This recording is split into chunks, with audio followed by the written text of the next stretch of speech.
This video is sponsored by Skillshare. The secret is out. Your girl is in Australia. Cheers! Freedom and financial freedom means a lot of different things to a lot of different people. For me personally, it is freedom of movement. So having spent about 2 years in Iceland, quite stationary, I have to say I've had enough of that experiment and it is not for me. So I am back on the road, hitting the road in the beautiful Australia, experimenting with different types of living. And I thought this would be a really fun experiment for me to introduce different people living alternative lifestyles, because what the pandemic did for a lot of us was cause a lot of us to self-reflect. And a lot of people have noticed that the way that they were living wasn't actually the life that they wanted to live. A lot of them just went into the rat race and they just started turning over the wheel without having a chance to stop, reflect, and see if this is what they wanted to do. And things are changing drastically all around the world. Even in Australia, the van prices before the pandemic were reasonable. Now, apparently they are insane. I was told this by the man that I'm going to be featuring in this video. His name is Max. He's a YouTuber and he lives full-time in this van. Mr. Max, take it away. I mopped these floors yesterday and now Occy's just going to get them all wet for you. I started off as a paramedic, went through a very normal streamlined job, worked it for about 7 years and decided to quit and move overseas, and that's kind of what got me into living in a van in the first place, and I guess along the track of doing something a little bit different. And now I've been living in a van really for the best of the last 5 years, and in that time been to 20 different countries in the van, brought my dog with me. He's been to 18 countries, and it's just kind of allowed me to do whatever I want really, and opened up a lot of doors that I didn't even know existed. So because I met Max and he has such a unique story about learning to live in the van full time whilst being a paramedic and coming from the traditional lifestyle per se, I wanted to know why and how he ended up living in this van to hopefully inspire some of you guys that are seeking potential alternative answers and you don't know which exact lifestyle it is that you're looking for. So this is our home. This is my 5th van. It's a 2009 Iveco long wheelbase. It's bloody huge. It's 7.1 meters long, it's 2.7 meters tall, and I feel like my vans have progressively gotten bigger and more luxurious, and this is really probably the peak. I don't think I can go bigger. This is the entrance way to the van. This is where we greet most of our guests. Occy tends to do it with barks, but warms very quickly. I have a full bathroom, got a full shower with hot water, and around the corner here is also a full-size toilet, a composting toilet. It is so nice being able to come out of a surf, especially when I'm down in Victoria and it's colder water, jump into a nice hot shower, and I do tend to share it around, let friends have a go too, because they're all pretty jealous. Here I've got a slide-out fridge, also got a food pantry, and I chose to make my gas cooker kind of here, so when I'm cooking, can look out and enjoy the nice view. People that live alternative lifestyles, there is something different about them, and it is their mindset. And I'm often most intrigued by this aspect of someone that has gone from the traditional route into the alternative living arrangement. This is the biggest block that most people have when it comes to finances and freedom. It is the mindset. So I'm always intrigued, what was the switch in the mind? What gave them the permission to break out of the traditional route, knowing how many people are going to look down upon them, and what gave them the confidence to jump in there? It was a really hard decision because paramedics in Victoria especially, it's so good that you can kind of get stuck in it because your superannuation's really good if you stay in long. You accrue, I think I had 700 hours sick leave, was 6 months off long service leave, and it's all stuff you've just got to give up if you go. And I think at the end I realised if I was going to stay in the role, it was only because it was so comfortable, and I realised I was still young, you know, I was only 26 or 27 at the time, and I'm like, if I don't do it now, it's just going to get harder and harder to do. The longer I wait, the more embedded I'm going to be in it, and the more things that kind of latch you into doing it. People always say you only regret the things that you don't do, kind of thing. So I designed the van to be super open. I wanted it to feel really spacious and have that walk right through. And what was really important for me was to have somewhere that I could use as an office space during the day. I can also have friends over. I can seat easy sort of 6 to 8 people around the table. But then when I'm doing work in the van, so my online work, a lot of my computer editing, it's really comfortable to sit at the table there. I'm plugged into power and I can just smash out work. I feel like I'm almost living sometimes a bit of a pre-retirement, like I'm doing things that people put off until they're 65. As a paramedic, the amount of times I went to someone that went into cardiac arrest a month after they retired, the way you travel at 65 is so different to how you can travel when you're younger. And I didn't want to keep putting off doing things I really wanted to do until I retire when it's not always going to happen. And the other big obstacle is people are so afraid to let go of the income they already have, which is something that Max has done, which is fascinating that he gave up so much security in order to trade it for the unknown and adventure. Our initial plan was just to travel for a year, and when we run out of money, figure it out. But we're talking about maybe moving to the UK and working there, and I could do paramedic work there and get back into it. Max gave me the figures, and he purchased this van for about $21,000 Australian. And then to kit it out, it was about $60,000, but he said he could have done it for way more affordable. But if you're looking at a full-time house with all your electrical taken care of, water is taken care of because he just supplies himself at camper van spaces, this is a pretty good living arrangement. Very low compared to most people. I still have the house that I bought before all of it, but my rent just covers my mortgage for that, so I don't really pay anything. It kind of just evens itself out. A lot of the time I am staying in free camps and all of that, so it's very rare that I'm paying for like accommodation.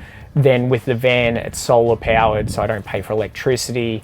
Diesel, if I'm driving around, can be one of my biggest costs in general, because especially at the moment diesel prices are high, but also tend to travel pretty slowly, so most of the time, you know, I'm not spending that much there. Then otherwise it's food and stuff. Like, you have the same normal costs, but you just negate a lot of the big ticket items like rent, or if you're paying a mortgage in the house you're living in. I think I'm saving just as much money as I did when I was a paramedic, even though I'm making less, because my living costs are less, so they kind of cancel each other out, you know. Another different thing that I find a lot of people get stuck on is how on earth to make money when you are going to be living this alternative lifestyle. People are so caught up in this idea of not knowing that they are not comfortable enough to give their secure job up. And I somewhat agree with that. At least having savings is a really, really good thing. I had savings for myself before I bought a one-way ticket to Europe, which then catapulted all of my other adventures. But then how much do you need to know of how to make income when you're living the digital nomad life or the alternative life? I think a lot of people have this question, because I have friends ask me like, how have you not run out of money by now? I still have a YouTube channel now, and that makes up a big part of my income. And with YouTube, there's different revenue streams. So there's the standard way of making money off your ads. And then I also have Patreon, which is like a membership platform. And then I do sponsored videos. I also still do my paramedic shifts now. And because of lockdown, I was doing a lot of paramedic work. For starters, you can make your income from multiple sources. And the more kind of side hustles you can have, it can just keep adding in and make you less reliant on a single one. But also it just opens your eyes to there's so many different ways of making an income, and that it's not like these people that are getting away with doing it are these special people. It's just it's a lot of the time it's that they've taken the risk and they've tried to do something different and been prepared to go for something that's not the normal way to do things. Oh, great, guys. Sorrel from the future here. Sunburnt as. So I'm going to be doing this next segment from a distance so you don't get blinded.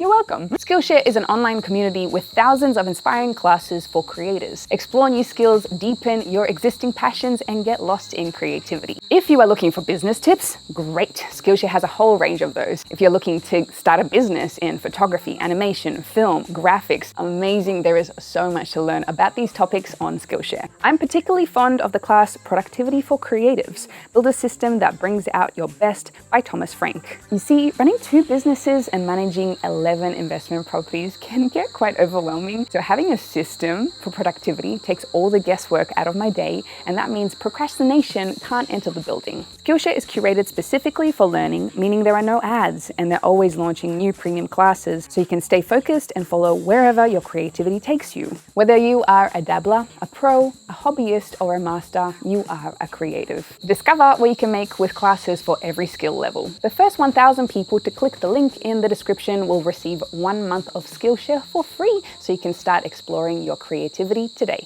If you're enjoying this video and you do support this new shift of the earth into alternative living and not being stuck in the old paradigm that was just not suiting any of us, living in the rat race and just grinding all the time and realizing that you're never living anyway, you were just providing for the corporations, just drop a little like. It's going to help the algorithm out immensely, so thank you there. This couch itself and seating area at night converts into a queen size bed. So when you are lying down, my head's up this end, you're looking out through the skylight so you can look at the stars, but kind of like from the comfort of your bed. I guess I never would consider myself or think of myself as like a minimalist, but I guess really in terms of what I have with me, it's pretty minimal. I've got a smart TV in the van. Thought that it was a bit unnecessary at first, but I've really enjoyed being able to just binge a little bit of Netflix or whatever and not have a laptop on my lap. For me, the challenge wasn't giving up the secure role. Now it's the point of I've been offered the secure role again, and it kind of scares me. I'm like, I don't really want to be tied down. Even they actually offered me a 3-month fixed term contract with paramedics. I'm like, oh, I don't know if I can be locked down to this place for 3 months. Even though I might stay here, I want to have the option of leaving, and Australia's just opened up to international travel, and I want to be able to travel when I can, and that's why being a paramedic again now, but as in a casual format, suits me perfectly. Slide out table, which comes out the back.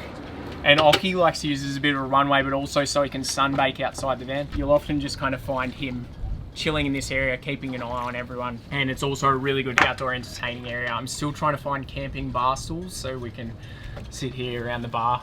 That's it. There's definitely a lot of things to get used to, and I think it's definitely not for everyone. I think some people get into it maybe for the wrong reasons as well, and find once they dive in that it's not for them. You know, you can make a van as luxurious as you want. Like this van is definitely on the more luxurious side, but it's still not the equivalent of living in a house and having endless hot water and a big fridge for all your food. So I feel like you give up a little bit of creature comforts kind of thing. The advantages are that you're mobile, so you can stay in one spot as long as you want, just leave when you get tired of it. And I think that's probably something in my personality is, and I know you've traveled a lot and moved around a lot, is like some people just get a bit edgy when they stay in one place for too long, whereas this allows you to keep moving around. Yeah, since 2018 I started making YouTube videos, and when I first got encouraged to do YouTube by friends that we met on the road,